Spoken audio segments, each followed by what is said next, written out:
Já imaginou investir em imóveis, receber aluguel, mas tudo isso em dólar? Imóveis americanos? É isso que você vai aprender hoje. Como ter uma carteira de REITs para 2025. Preciso começar dizendo que os REITs, que são fundos imobiliários americanos, né, os primos dos nossos fundos imobiliários, não têm tido boas rentabilidades em geral na Bolsa Americana. Isso por diversos fatores, tá? A gente vê aqui, por exemplo, o ETF VNQ, que compra vários REITs de vários setores, trazendo uma rentabilidade nos últimos 5 anos de 11%. Reinvestir nos dividendos, inclusive, que não é uma rentabilidade tão elevada assim. Os REITs sofreram muito por conta de altos juros nos Estados Unidos, que fizeram as dívidas ficarem mais caras, os lucros diminuírem, porque o custo aumenta, o lucro diminui, cota cai, e vários outros REITs específicos que tiveram problemas a mais, como o setor de escritório, porque o pessoal deixou de alugar escritório para fazer home office, e agora está voltando ao normal, ou até mesmo REITs do setor de saúde, de hospitais, porque diversos hospitais ficaram com endividamento altíssimo e com problemas de pagar o seu aluguel. Mas é por isso que eu vou analisar com vocês como que foi a rentabilidade de alguns setores em 2024. O que eu espero para 2025 também vou trazer aqui e quais são os setores mais atrativos para esse ano. Além disso, eu vou mostrar uma tabelinha com alguns REITs para a gente analisar aqui, montar aí uma carteira teórica com esses REITs, desses setores com potencial para agora, para 2025. Até porque vocês vão ver que alguns setores no ano passado se saíram muito bem, apesar do cenário geral. Ou seja,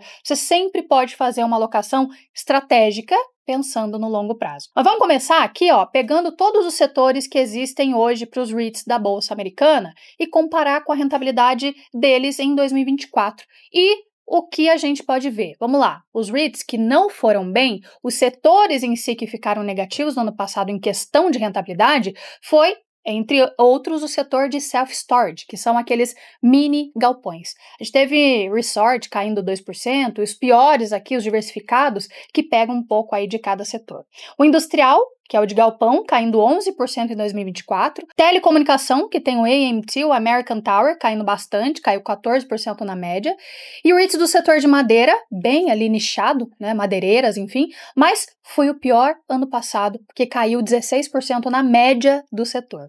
E se a gente for olhar por outro lado, os que foram muito bem ano passado, a gente vê aqui os REITs de setores especializados, principalmente o setor de data center, que são aqueles galpões cheios de computadores, enfim. O setor de saúde foi muito bem ano passado, com 24% de rentabilidade, escritórios voltando aí muito forte, e o varejo. E também a parte residencial, né, que são realmente casas ou até mesmo apartamentos aí que são comprados dentro desses REITs e alugados. E aí a grande questão, a gente olha aqui de uma forma um pouco diferente, os principais setores aí que valorizaram e os que não valorizaram tanto, a gente vai notar, a gente pode olhar para alguns em específico, que é o que eu vou citar para vocês aqui, que tende a ser muito interessante para esse ano de 2025. Já posso adiantar aqui que a gente vai olhar um pouquinho mais para o setor industrial, que é o setor de galpão, o setor de self-storage, o setor de cassinos, o setor de varejo, o setor de escritório / saúde e data center, tá? Esses aqui são os que eu tô olhando para esse ano e principalmente adentrando um pouco mais nesses REITs aí na minha carteira. Então, vamos começar com o setor de saúde, tá? Que eu vejo muito potencial para esse ano e para os próximos, porque a rentabilidade desse setor nos últimos anos não foi muito boa. Principalmente por conta de diversos hospitais que tiveram problemas com endividamento, principalmente o REIT MPW, onde esses hospitais aí que faziam parte desse REIT não pagaram os aluguéis. E aí ele sofreu muito com lucro, tiveram um prejuízo enorme, enfim, a receita diminuiu de fato.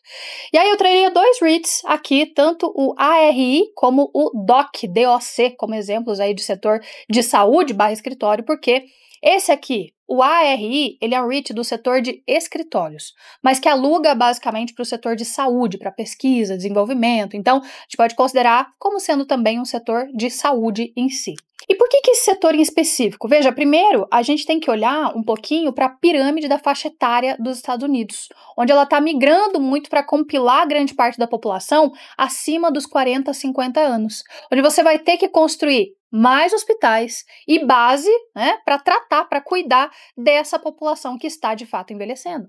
Aqui, para vocês terem uma noção, é a base populacional dos Estados Unidos em 2020, onde a gente vê que grande parte tem 55 a 59 anos, ou 25 a 29 anos. Se a gente migrar aqui para 2040, a gente já consegue ver que a base já está ficando maior aqui no meio, de 40 a 45 anos. Quer dizer que a população americana tende a envelhecer mais do que ter pessoas jovens em si. Isso para 2040. Agora, se a gente for pular para 2060, aí a gente já vê que sobe já mais um pouco para as pessoas um pouco mais velhas, de 85 anos ou mais, porque as pessoas tendem a durar mais ao longo dos anos, né? O que é maravilhoso, enfim.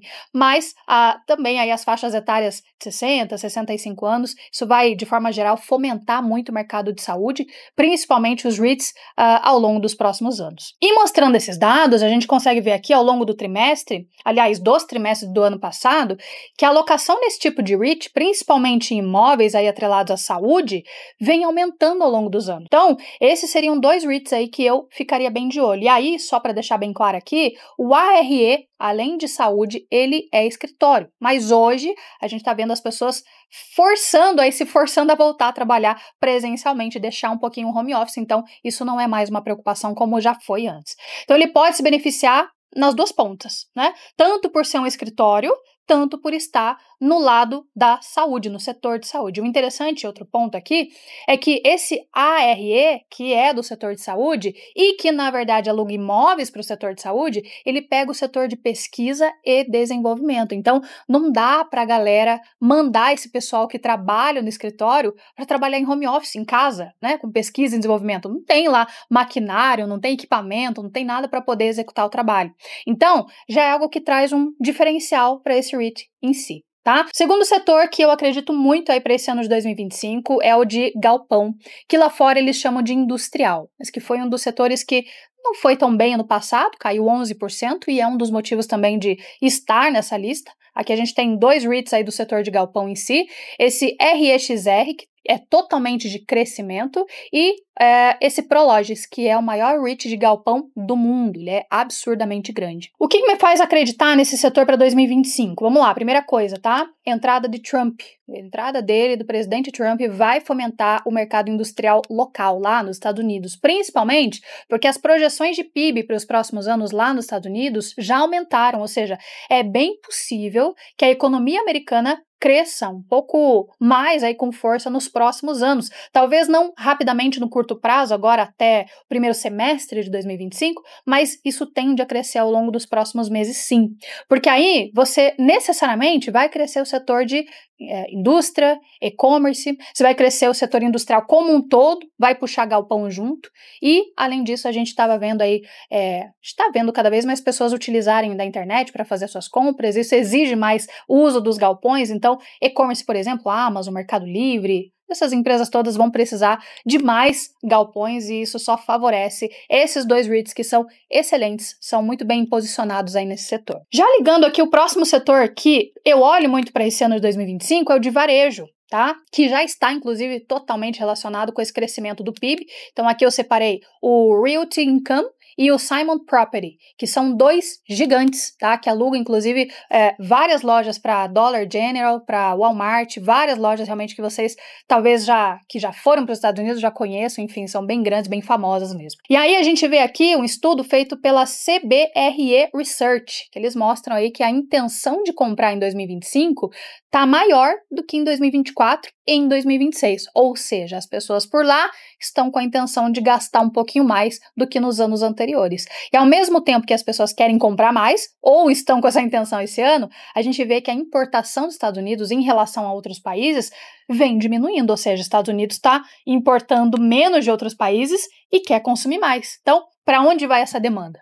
Para o varejo interno, para o varejo americano, principalmente com o Trump querendo aumentar taxações de importações e tudo mais. Por isso que as importações estão diminuindo e querendo fomentar o próprio mercado americano aí com o PIB crescendo. Então o setor de varejo aqui vai fomentar muito bem esse ano se as coisas andarem como a gente está prevendo. Vamos lá, próximo setor que não poderia faltar, que inclusive foi muito bem ano passado, 25% de rentabilidade, muito bem atrelado com o setor de inteligência artificial, tecnologia, que é o setor de data center. São aqueles galpões gigantescos com vários computadores ali dentro. Existem apenas 2 REITs desse setor, que é o Digital Realty e o Equinix, que são dois REITs grandes e únicos também aí na Bolsa Americana para você investir e que basicamente dominam o mercado todo. E algo que me faz querer me posicionar, pensar mais ainda nesse tipo de setor para os próximos anos, é justamente o avanço, né? Por exemplo, da inteligência artificial, que é imparável, né? Já é um caminho sem volta.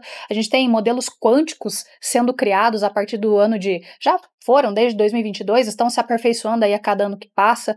A gente percebe que a quantidade de modelos quânticos aumentou em vários setores nos últimos 5 anos, aumentou muito em 2020 e agora para 2025 também, ou seja, tem mais empresas buscando utilizar a IA e com certeza data center tem que aguentar firme, né? Vai ser muito demandado essa potência toda de modelos que estão sendo criados. Com certeza esses dois REITs se saem muito bem na foto atual. Então, de resumo, quanto mais modelos de inteligência artificial que são implementados e de fato utilizados, maior é a capacidade computacional exigida dos data centers. E, obviamente, que os data centers precisam fomentar isso, certo? Crescendo. Mais data centers, mais galpões como esse para dar demanda, para dar saída a essa necessidade toda. E aí, já olhando o potencial de mercado aí dos data centers de 2023 a 2034, a gente consegue ver aqui que ele vai basicamente triplicar. Em 2025, aqui o potencial de 138 bilhões de dólares.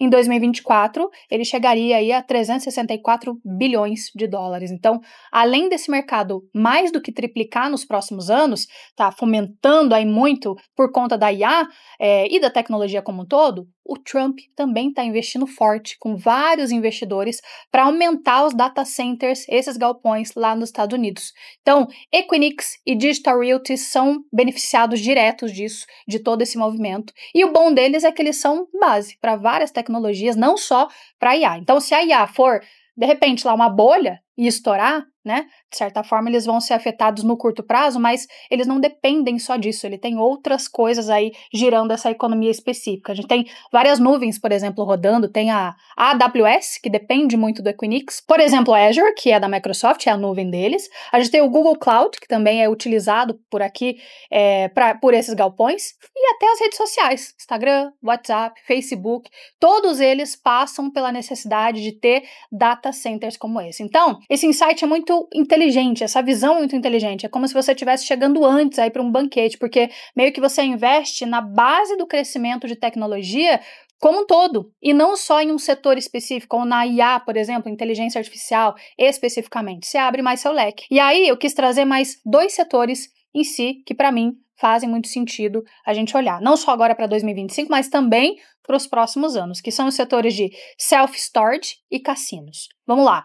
Self-storage são aqueles lugares, galpões, que você consegue guardar tranqueira. Eu sei que aqui no Brasil não é uma cultura que a gente tem, né, de alugar uma garagem, entre aspas, um barracão para guardar coisas nossas, a gente vai enfiando tudo em casa mesmo, mas lá nos Estados Unidos é muito, muito comum. As pessoas por lá são meio acumuladoras, são ou não são? E aí elas alugam esses galpões, essas garagens, entre aspas, para guardar tranqueira, para guardar coisa arada, né? E aí a gente tem, por exemplo, esse Extra Space Storage, que é o EXR, que é um dos maiores REITs aqui de self-storage, que são esses mini galpõezinhos que eu acabei de falar. Então, os americanos guardam coisas, guardam as tranqueiras, pagam uma mensalidade para manter essas coisas lá guardadas. Se não pagar, despeja tudo na rua, não é mais seu. Mas o que é interessante é que a demanda por esse tipo de self-storage nos Estados Unidos só cresce, e a tendência é que isso continue ao longo dos próximos anos. E o outro setor, como eu falei para vocês, cassino. Então, tem aí o Vice, né, que é o Vice ou Vice, que vai comprar vários cassinos, principalmente os de Las Vegas, os principais. Ele tem um potencial enorme de crescimento, absurdo mesmo. Você vê aqui ao ano o quanto ele trouxe de EBITDA e aí só veio crescendo, né? Saiu de 690 milhões de EBITDA para 3,1 bi de EBITDA, que é algo gigantesco de fato. Além disso, 100% dos seus imóveis de cassino estão alugados, não tem vaga, tá tudo ocupado e todos eles em áreas muito boas, muito nobres, com excelentes inquilinos. Se a gente for olhar em relação ao ano passado, ele chegou a crescer só 4%. Então, o que isso quer dizer? Quer dizer que ainda não cresceu tanto que poderia ter crescido, né? Não está precificado ainda e é um excelente tipo de setor que tem muito potencial para agora. Bom, e se eu fosse montar uma carteira diversificada para 2025 olhando para esses setores, eu peguei alguns exemplos aqui desses que eu trouxe, mas acho que é legal você anotar, né, esses setores para estudar e como um todo, mas aqui foi pegando um exemplo, colocando uma diversificação aí de 15% em cada um deles, aumentando a posição aí em data center, em self-storage, que são setores mais atrativos, na minha opinião, um pouco mais arriscado sim, né? Mas também ali em cassinos, que trazem um pouco mais de dividend yield, e até mesmo foi algo que eu não comentei muito a fundo, mas se você observar, boa parte desses REITs aqui entregam 4%, 5% de dividend yield ao ano, que basicamente são os dividendos pagos aí anualmente, né? Que é coisa muito boa considerando o REIT dos Estados Unidos. Lembra que se você olhar para fundos imobiliários aqui no Brasil, você vai pensar, puxa, mas eles só distribuem 4% lá, eu vou ficar com os FIIs aqui do Brasil. Só que lembra que tem o câmbio, né? Então lá é 4%, mas de dólar para real é uma diferença de quase 6%. Então é muita coisa, tá? Se a sua carteira já tiver algum desses setores, alguma diversificação entre eles, não precisa seguir exatamente não, mas se tiver alguma diversificação nesse sentido, você já está muito bem posicionado para esse ano, que apesar das coisas que podem acontecer aí da economia, né, das mudanças, que a gente nunca vai enxergar totalmente agora, é bom sempre a gente estar bem posicionado, observar o mercado, chegar antes no banquete. Então, vocês veem aí que eu coloquei escritório, varejo, galpão, data center, self-storage, cassino, basicamente um REIT aí de cada setor. E aí você não precisa copiar isso aqui não, não precisa nem investir em todos eles, mas vai no setor que você mais confia, que vai crescer aí para esse próximo ano, e aí faz a diversificação conforme a sua tolerância a risco, o seu perfil de investidor, tá?